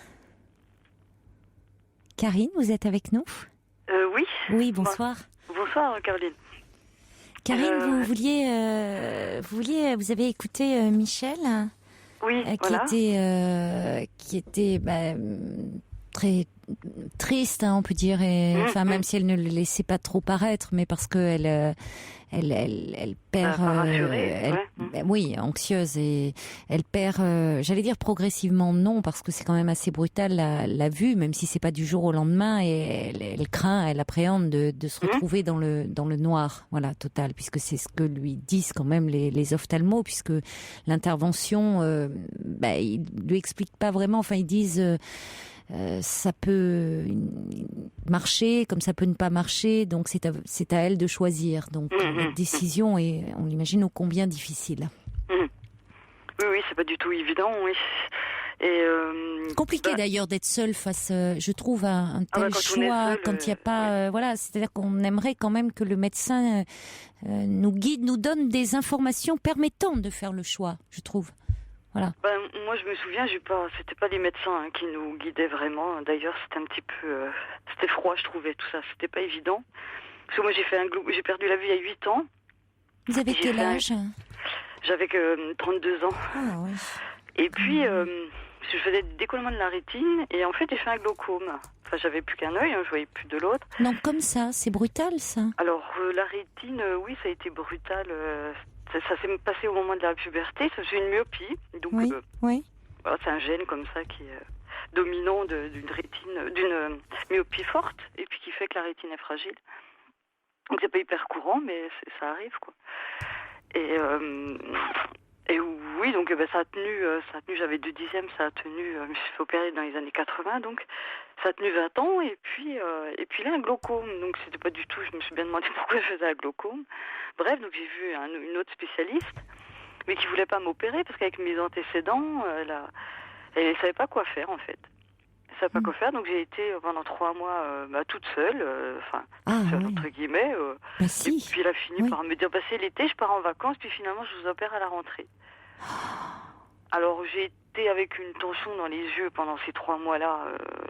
Elle a vu qui baissait, on me guidait, quoi, j'étais complètement... Mais une tension élevée ? Ouais. Oh, oui. Et vous aviez mal, ça vous faisait souffrir alors ? C'est aigu en fait, la tension oculaire, c'est aigu, on a envie de se taper la tête contre les murs. Et vous n'aviez pas un traitement qui vous permettait... alors elle me donnait des gouttes tous les 15 jours, puis c'est tout. Puis elle me disait rien de plus. Et en fait, la veille qu'elle devait m'opérer, j'ai fait un décollement de la rétine. Alors comme ça, je me suis retrouvée avec le professeur qui me suivait d'avant, et puis... Puis ça n'a pas pu se marcher, quoi. Mais c'est pas évident, quoi. On n'est pas très... On est un petit peu tout seul, dans ces moments-là. Mais après, il faut ce que je disais, c'est qu'il faut qu'elle prévoie un peu, qu'elle sache qu'il faut qu'elle aille à la maison départementale, à la MDPH. Des personnes handicapées, la maison des personnes handicapées. Ah oui, vous avez raison. Oui. Pour un peu calculer le taux d'invalidité, avoir des aides, des allocations qui lui permettraient après d'avoir quelqu'un à la maison, une aide à domicile. Pas une femme de ménage, une aide à domicile qui fait un plus que le ménage, quoi. Oui, parce qu'elle nous parlait, Michel, d'aide ménagère, mais qu'elle pourrait avoir plus que cela, quoi, pour vraiment l'aider dans un quotidien. Oui, voilà, dans un quotidien, tout ça. Puis moi, après, si vous voulez, j'ai fait, peut-être que vous connaissez tout ça, mais j'ai fait un CRP. Non. Un centre de rééducation professionnelle. Alors, c'est des gens qui perdent la vue totalement ou pas totalement, il n'y a pas besoin d'être totalement aveugle, et qui se reclassent professionnellement, en fait. Ou alors, quelqu'un comme moi qui a perdu complètement la vue, et qui... Alors, on apprend le matériel adapté informatique, ce qui est incroyable, parce que c'est absolument génial pour une autonomie. Après, on apprend aussi, on a des instructeurs qui nous apprennent à nous déplacer avec une canne blanche. Oui, bien sûr, oui. Et puis, je me souviens que... Puis voilà, puis aussi ce qu'on appelle l'AVJ, c'est les actes de la vie journalière. Oui. Voilà, ça c'est super parce que ça donne plein de petits trucs que soit on les trouve par nous-mêmes, des astuces chez soi pour se servir de sa machine à laver, mettre des petits repères, quoi, des petites choses bêtes, mais qu'on apprend, quoi. Ah ben, attendez, non, c'est tout sauf bête, c'est le quotidien. En fait, le truc, il est un petit peu tout bête. Mais c'est bête parce que quand on y... Oui, mais évidemment, quand on a ces deux yeux, on n'y pense pas. C'est des gestes qu'on fait sans y penser. Mais quand on se retrouve dans le noir... tout devient extrêmement compliqué, j'imagine. C'est brutal et c'est très violent. D'un seul coup, parce qu'on ne sait plus comment faire. Donc, bien sûr, oui. Non, mais il faut réapprendre, ça c'est sûr, c'est un peu, peu comme un enfant, on réapprend, quoi. Oui. Mais, ça va vite, et puis parfois, c'est ce qui est compliqué, c'est accepter l'aide des autres. Ah ça, j'ai mis du temps, moi, voilà. mais c'est ça. Arrivée. C'est ça. Oui, ça dépend des gens. C'est compliqué, accepter une aide, quelle qu'elle soit, quelle forme elle soit. Ça veut pas dire forcément d'être dépendant, parce que on peut ne pas voir et ne pas être on peut ne pas voir et ne pas être dépendant des autres, mais quand même savoir accepter une aide aussi. Oui. Et c'est compliqué d'accepter aussi l'aide. De savoir en jouer, et mais ça s'apprend, il faut un peu de temps, quoi. Mais par contre, au CRP, ce qui était formidable, c'est qu'on avait un psychologue qui était sur place. Oui. Alors, il y en avait qui n'étaient pas très, plus que ça, ouverts, voilà, donc il venait les chercher, parce que ça faisait partie aussi de la formation. Mais moi, j'allais toute seule, je grattais à sa porte. Ouais. Il me gardait normalement 1 heure, il me jetait au bout d'1 heure et quart et je disais quand est-ce que je reviens, je vous rappellerai. Ouais. Mais ça m'a beaucoup aidé parce que il faut parler, il n'y a pas que... Alors que je suis très bien entourée, hein, vous savez, j'ai du proche, amis ou famille, mais il me fallait, c'était formidable que je puisse parler à quelqu'un qui soit complètement... Ah oui, je crois que c'est amené important comme de ça, pouvoir... parce qu'il y a quand même des trucs qui tourloupent dans la tête, il faut... parler. C'est Suran qui dit la parole parfois supplée à l'insuffisance des remèdes et quand il y en a pas et puis ça guérit pas les maux, mais enfin en tout cas certaines douleurs et des douleurs morales et des angoisses et des peurs, là je crois que c'est essentiel de pouvoir d'avoir un lieu pour en parler, parce que le noir, être plongé dans le noir, ça réveille bien des angoisses aussi, quand même. Oui, puis le rapport à l'autre, en fait. C'est pas tellement faire une vaisselle, c'est le rapport à l'autre, quoi, qui devient complètement... Oui, mais derrière ces gestes du quotidien, il y a beaucoup d'autres choses. Mais j'avais pas songé à ce que vous disiez. C'est vrai aussi quand on est jeune, encore en activité professionnelle, parfois aussi, c'est ça, vous dites une reconversion, c'est-à-dire dans ce centre de rééducation professionnelle, vous avez après à vous servir du matériel informatique adapté. Tout ça, c'est des bases, c'est une remise à niveau, on va dire. Des choses mais il y a des professions que parfois on ne peut plus exercer. Oui, tout à fait. Dans mon groupe, il y avait je suis arrivée, un paysagiste. Donc lui, il pouvait plus du tout. Il était jeune, il avait 30 ans. Oui. Donc voilà, alors il a fait il avait standardisé du télévente, une formation de télévente. Voilà, ça c'est tout à fait possible. Là, voilà, et d'ailleurs, on en parle, c'est la semaine du handicap, là. Vous voyez, donc c'est finalement le sujet est d'actualité. Il y a quelqu'un aussi qui dit, vous parliez de la maison départementale des personnes handicapées. Je reçois un message là au 739-21 qui dit il y a aussi la possibilité de se mettre en relation avec la fondation Valentin Huy de son département. Ah oui, tout à fait, parce que c'est une association, ils peuvent donner plein de conseils. Oui. Faut surtout pas hésiter. Oui. Il y a des livres, en plus il y a tout le côté culturel, puis après ils guident, oui, tout à fait.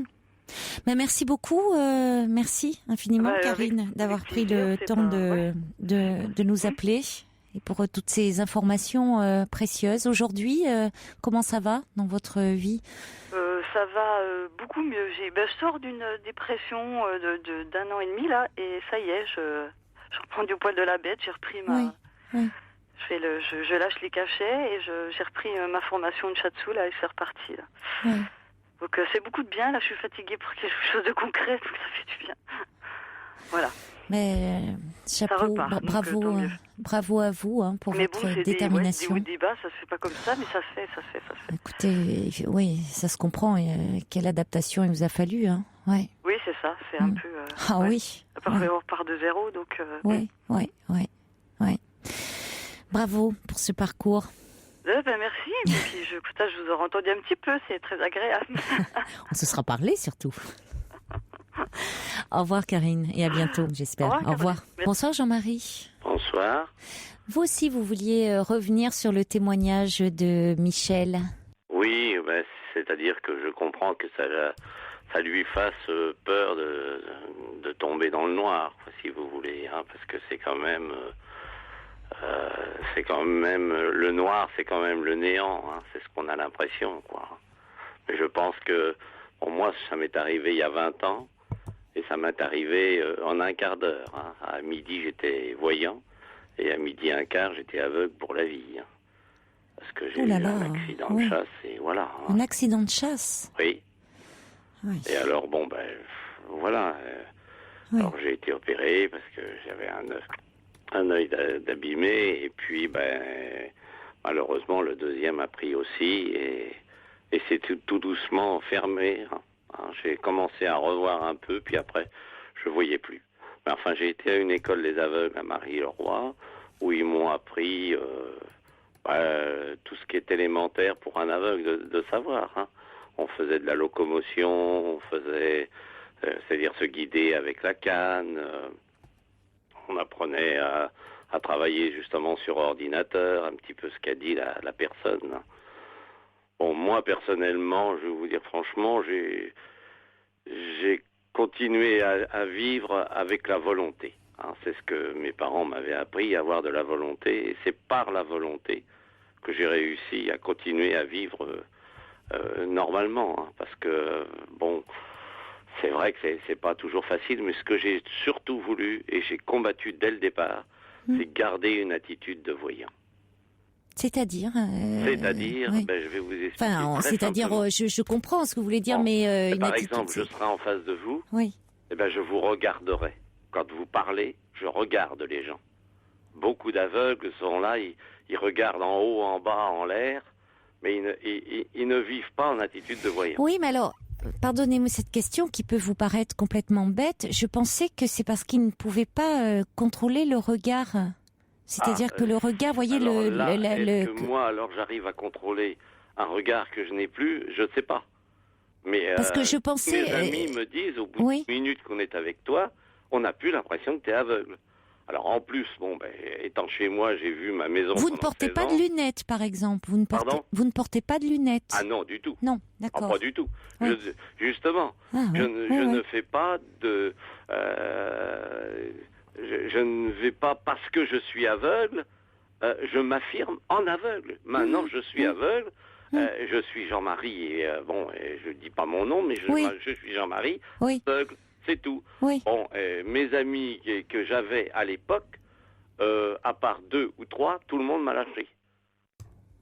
Et c'est ce que je dis quelquefois. Et comment alors vous expliquez ça? Parce que j'ai eu une impression, à un moment, j'étais de la viande pourrie qu'on avait jetée au fumier. Hein.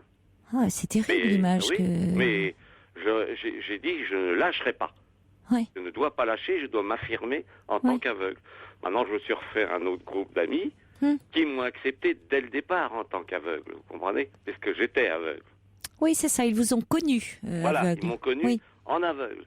Oui, d'ailleurs, vous dites bien, vous dites aveugle, hein, vous dites pas non. Oui. Mais autrement, j'ai toujours gardé une attitude de voyant. Et j'ai essayé de faire le maximum de choses que je peux faire moi-même, je les fais moi-même.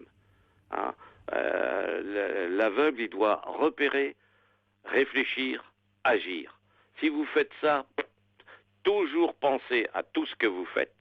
Même quand vous faites un parcours dans une cuisine ou n'importe où, toujours pensez à ce que vous faites. Parce qu'autrement, vous vous cognez, vous êtes abstrait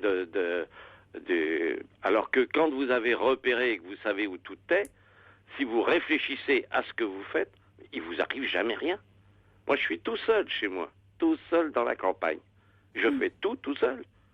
Je mets ma vaisselle dans la machine à laver, je la range, j'ai des ânes, j'ai des petites ânesses, je vais les soigner tous les jours. Ah, mais on s'est parlé. Je me souviens de vous qui allez nourrir vos ânes. Je vais porter mes seaux d'eau.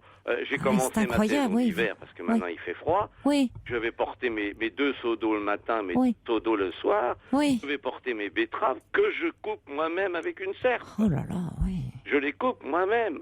Je les coupe en 4. Moi-même, avec une serre. Oui, non, parce qu'on pourrait dire, bon, déjà, s'occuper de soi dans un quotidien, c'est pas ça, mais en plus, vous prenez en charge les animaux, des ânes, enfin, vous vivez à la campagne, enfin... J'adorais, dont un cheval que j'ai gardé 41 ans, parce qu'il a vécu très très vieux pour un cheval, mais j'ai été à un moment, ce cheval, le dentiste m'avait dit, le dentiste des chevaux m'avait dit, il a plus de dents, il va pas vivre longtemps. Savez-vous combien je l'ai gardé de temps après? Ben vous me l'aviez dit, c'était incroyable, vous l'avez gardé plus de... 10 ans après l'âge où il aurait dû mourir. Oui, c'est ça, oui. Tellement vous l'avez bien soigné. Je coupais les betteraves en 4 et je coupais les betteraves en petites lamelles avec mon canif pour qu'il puisse les sucer et les manger. Comme quoi, hein, beaucoup de soins et beaucoup d'amour. Exactement. On peut prolonger. Et beaucoup de volonté. Ah ben c'est ce que j'allais dire. C'est ce qui reste quand même. C'est au cœur de votre témoignage. C'est la volonté. Il faut s'affirmer. Il y a une volonté farouche. Et c'est surtout ça qu'il faut qu'elle fasse la dame. Il faut qu'elle s'affirme comme on est. Et puis, comme vous avez dit très justement tout à l'heure, il y a des tas les autres sens se développent. Hein, moi, je vais faire des conférences dans les écoles et je dis toujours aux élèves. Je dis, n'oubliez pas qu'un aveugle voit par les oreilles. Parce que les bruits que vous avez entendus étant voyants, eh bien, ils recommencent. Et à ce moment-là, vous vous créez l'image de ce que vous avez vu concordant à un bruit. Vous comprenez? C'est une association d'idées. Je ne pensais pas, en parlant des oreilles, en faisant mon introduction d'émission, qu'on parlerait, voyez, de ce sens-là. Vous avez l'ouïe qui se développe. Oui, et le toucher. Vous avez la mémoire. La mémoire aussi. Oui, pour garder de l'indépendance, il faut avoir de la mémoire. Oui, ça paraît logique, remarquez, bien sûr. Moi, je connais une multitude de numéros de téléphone. Le 3921, voilà, je connaissais votre ancien numéro. Par cœur, on pouvait me demander n'importe quel numéro. Les numéros de téléphone, j'en connais des multitudes. Pourquoi j'ai voulu les apprendre et pas les mettre on m'a dit, je vais te les mettre dans le portable, à qu'à appuyer sur tel bouton. Non, je suis pas un imbécile et je veux pas devenir un zombie. Donc, si je me trouve devant un autre téléphone pour appeler une personne, comment je vais faire si j'ai pas la mémoire? Mais oui, évidemment. C'est fini. Vous développez tous ces autres sens. Et le cerveau s'adapte autrement aussi. Voilà, on s'adapte à tout. Alors Louis, ça s'est développé énormément, la mémoire, et puis alors, comme vous avez dit aussi, le toucher.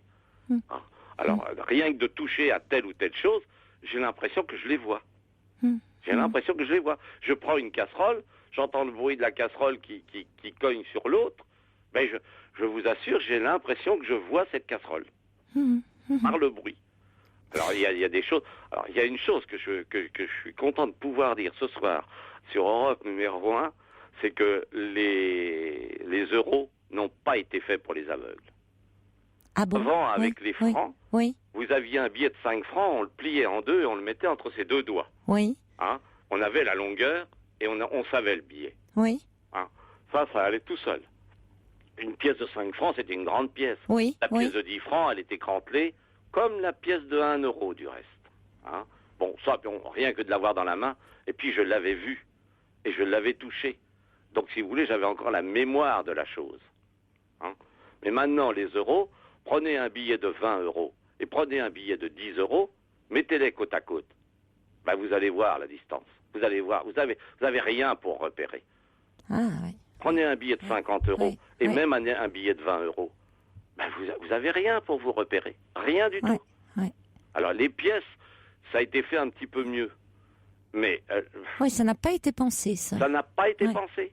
La grandeur des pièces, par exemple, vous avez une pièce de... Prenez une pièce de 2,50 €, de 2 euros, avec 50 centimes. Mettez-les côte à côte. Vous allez voir, c'est presque la même grandeur, c'est infinitésimal. Et alors, comment vous faites? Ah, ben comment on fait? Il y a sur le côté des pièces le crantelage. Vous avez tout un crantelage qui est différent. Et par exemple, sur les pièces de 2 euros, c'est des crantelages tout petits. Sur les pièces de 50 centimes, c'est des grands crantelages. De la pièce de 1 euro, vous avez crantelage, du lisse, du crantelage, du lisse. Ça, la pièce de 10 francs était faite comme ça. Et moi, dans le temps, une pièce de 5 francs, de 20 centimes qui tombait par terre, je savais que c'était ça. Je la reconnaissais. Rien qu'à la sonorité, J'ai perdu une pièce de 5 francs. Et alors, comme on est aveugle, là, on s'arrête, on écoute où la pièce est tombée, on écoute où elle s'arrête, et on va la chercher. Tout simplement. C'est pas plus difficile. Par contre, alors, la sonorité des pièces euros, c'est quasiment la même.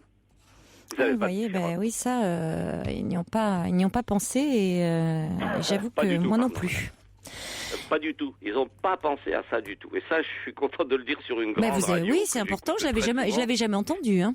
Pardon ? Je l'avais jamais entendu. Donc, faites l'expérience, vous allez voir. Oui, je vais regarder.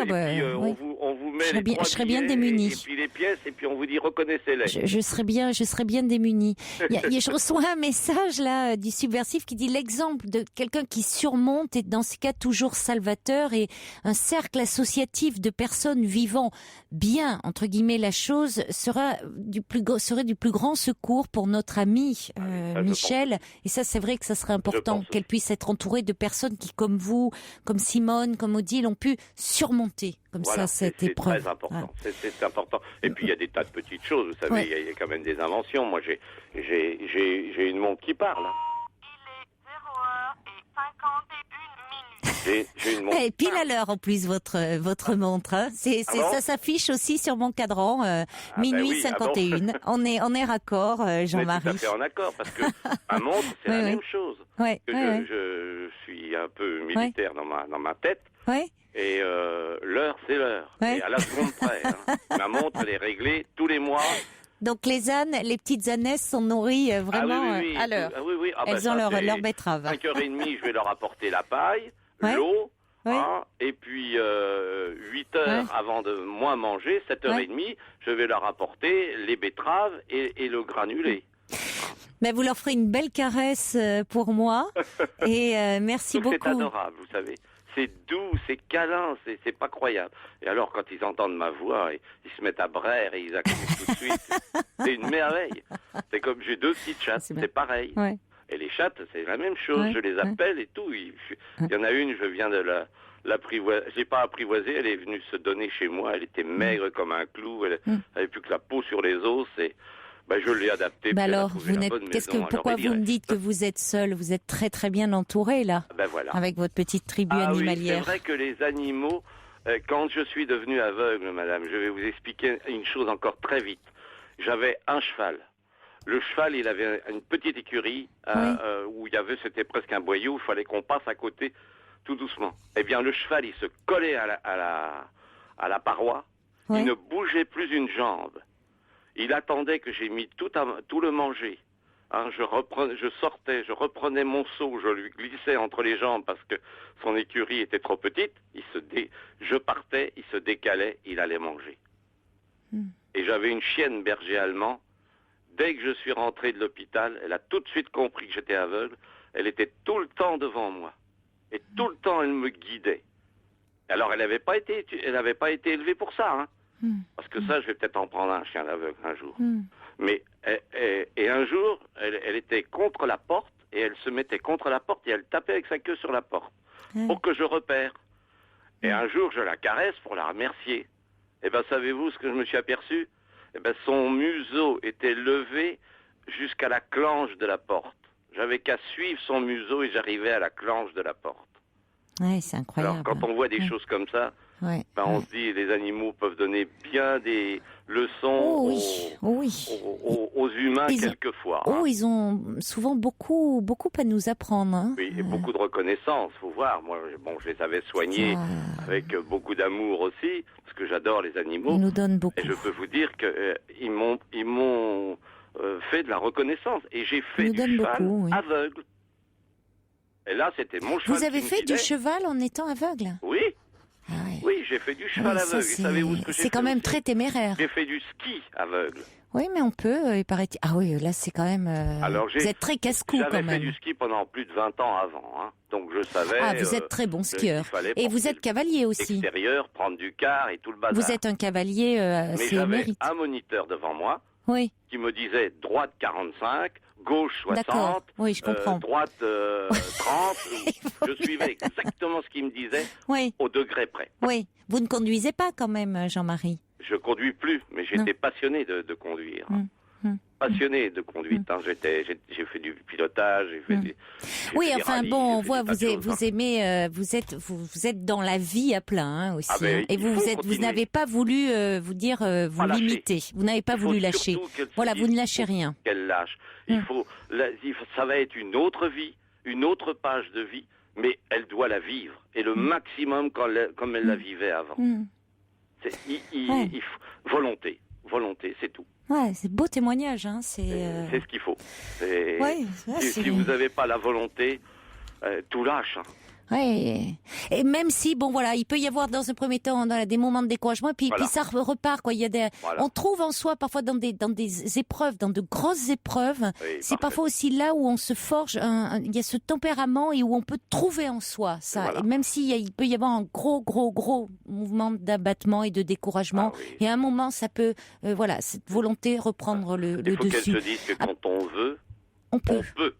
On va conclure sur ces belles paroles. Merci beaucoup, Jean-Marie, pour ce témoignage. Je vous écoute tous les soirs, vous voyez, parce que j'ai quelquefois des problèmes de sommeil et je suis très content de les avoir parce que je vous écoute tous les soirs et c'est très intéressant. On a été heureux de vous entendre, nous. Et je suis à votre disposition pour d'autres témoignages comme ça.